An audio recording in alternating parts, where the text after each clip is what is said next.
पौष मास के शुक्ला पक्ष में पड़ने वाली पौष पुत्रदा एकादशी व्रत की प्रमुख कथा। पुत्रदा एकादशी व्रत को हिंदू धर्म में अत्यधिक पवित्र और शुभ माना जाता है। इस दिन भगवान विष्णु की पूजा अर्चना का विशेष महत्व है। मान्यता है कि इस व्रत को करने से संतान प्राप्ति और उनकी समृद्धि की आशीर्वाद मिलता है। संतान सुख की कामना वाले दंपति अवश्य रखे व्रत। वे दंपति जो संतान सुख की कामना रखते हैं इस दिन व्रत अवश्य रखे। प्यारे भक्तों, कहते हैं कि संतान सुख की कामना लेकर यह व्रत करने पर भगवान विष्णु जी की परम कृपा होती है। ऐसे दाम्पत्य की गोद अवश्य भर जाती है। विशेषकर उन दाम्पत्यों को भी संतान सुख प्राप्त होता है जिनके संतान नहीं है। इस व्रत से भगवान विष्णु की कृपा और आशीर्वाद प्राप्त होती है जो परिवार की समृद्धि और खुशहाली के लिए महत्वपूर्ण है। तो आइए प्यारे भक्तों, बड़े ही श्रद्धा और प्रसन्नचित मन से इस पावन कथा का रसपान करते हैं। इस कथा को स्वयं भगवान श्री कृष्ण ने युधिष्ठिर को सुनाया है और उसी कथा को हम आप सभी के सामने प्रस्तुत कर रहे हैं। व्रत करने वाले भक्त इस कथा को पूरा अवश्य सुने, क्योंकि कथा के बिना व्रत अधूरा माना जाता है।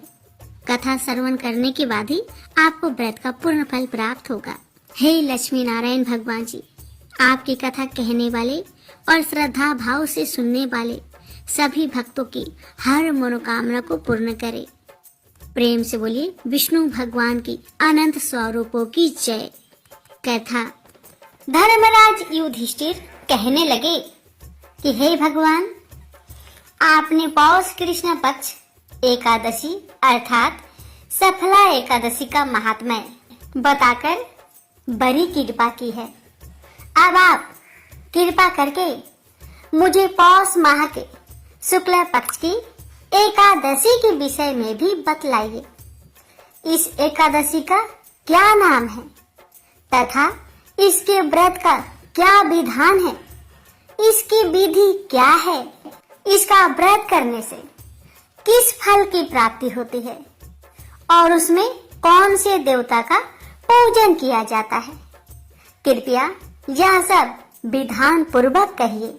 भगवान श्री कृष्ण बोले, पौष माह के शुक्ल पक्ष में आने वाली इस एकादशी को पौष पुत्रदा एकादशी कहा जाता है।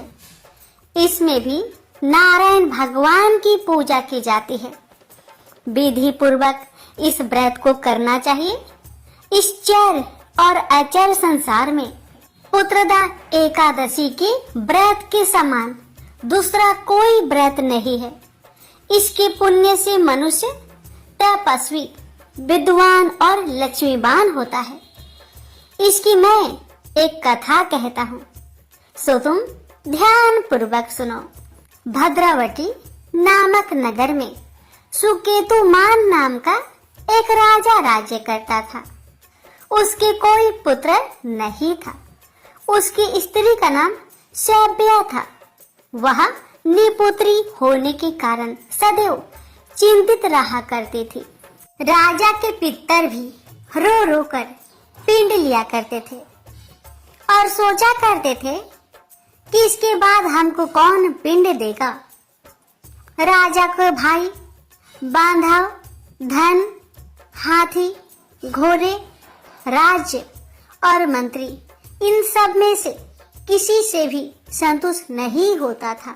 वह सदैव यही विचार करता था कि मेरे मरने के बाद मुझको कौन पिंडदान करेगा।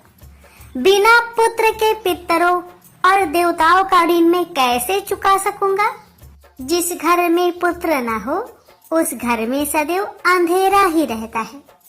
इसलिए पुत्र उत्पत्ति के लिए प्रयत्न करना चाहिए। जिस मनुष्य ने पुत्र का मुख देखा है वह धन्य है। उसको इस लोक में यश और परलोक में शांति मिलती है, अर्थात उनके दोनों लोक सुधर जाते हैं। पूर्व जन्म के कर्म से ही इस जन्म में पुत्र, धन आदि प्राप्त होते हैं। राजा इसी प्रकार रात दिन चिंता में लगा रहता था। एक समय तो राजा ने अपने शरीर को त्याग देने का निश्चय किया, परंतु आत्मघात को महान पाप समझकर उसने ऐसा नहीं किया। एक दिन राजा ऐसा ही विचार करता हुआ अपने घोड़े पर चढ़कर वन को चल दिया तथा पंछियों और वृक्षों को देखने लगा। उसने देखा कि वन में मृग, बाघ, सुअर, सिंह, बंदर, सर्प आदि सब भ्रमण कर रहे हैं। हाथी अपने बच्चों और हथिनियों के बीच घूम रहा है। इस वन में कहीं तो गीदड़ अपने कर्कश स्वर में बोल रहे हैं, कहीं उल्लू ध्वनि कर रहे हैं। वन के दृश्य को देखकर राजा सोच विचार में लग गया। इसी प्रकार आधा दिन बीत गया। वह सोचने लगा कि मैंने कई यज्ञ किए, ब्राह्मणों को स्वादिष्ट भोजन से तृप्त किया, फिर भी मुझको दुख प्राप्त हुआ, क्यों? राजा प्यास के मारे अत्यंत दुखी हो गया और पानी की तलाश में इधर उधर फिरने लगा। थोड़ी दूर पर राजा ने एक सरोवर देखा। उस सरोवर में कमल खिले थे तथा सारस, हंस, मगरमच्छ आदि विहार कर रहे थे।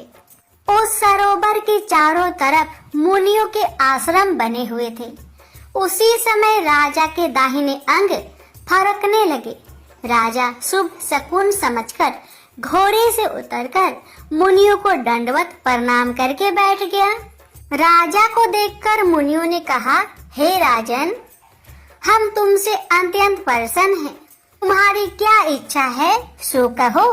राजा ने पूछा, महाराज, आप कौन हैं और किस लिए यहाँ आए हैं? कृपा करके बतलाइए। मुनि कहने लगे कि हे राजन, आज संतान देने वाली पुत्रदा एकादशी है।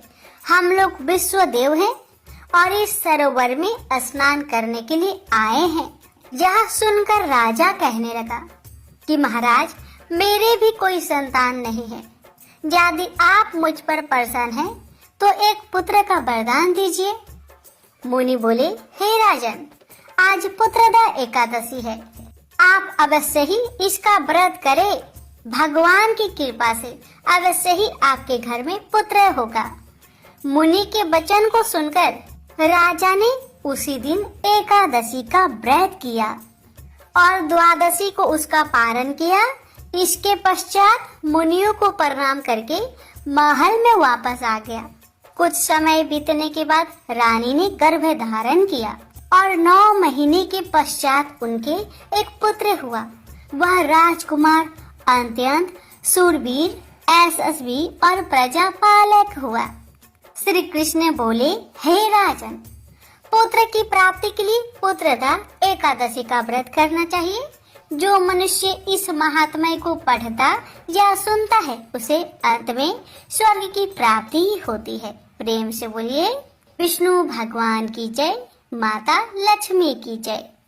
प्यारे भक्तों, अब जानिए कि साल 2025 में कब है पुत्रदा एकादशी। वृक पंचांग के अनुसार पौष मास के शुक्ला पक्ष की एकादशी तिथि का आरंभ 9 जनवरी 2025 को दोपहर 12:22 पर होगा और अगले दिन 10 जनवरी 2025 को सुबह 10:19 पर समाप्त होगा। ऐसे में उदया तिथि के अनुसार 10 जनवरी 2025 के दिन शुक्रवार को पौष पुत्रदा एकादशी का व्रत रखा जाएगा।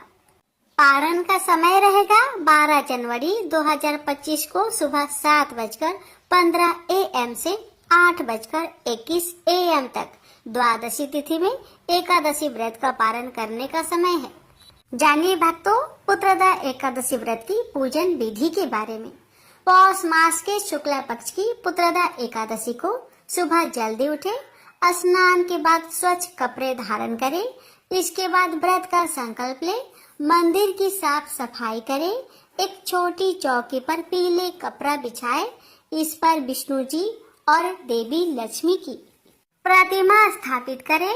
विष्णु जी को गंगा जल से स्नान कराए उन्हें नए वस्त्र अर्पित करें। अब विष्णु जी को फल फूल तुलसी दल समेत सभी पूजा सामग्री अर्पित करें। प्रतिमा के समक्ष दीपक जलाए और विष्णु जी की विधि विधान से पूजा करें। भगवान विष्णु के मंत्रों का जाप करें और एकादशी व्रत कथा को पढ़े या फिर सुने। दिन भर उपवास रखे और अगले दिन सुबह सूर्य उदय से पूर्व उठे। स्नान आदि के बाद स्वच्छ कपड़े पहने। ब्राह्मणों और जरूरतमंदों को अपने क्षमता अनुसार अन्न धन का दान करें। इसके बाद द्वादशी तिथि में व्रत का पारण करें।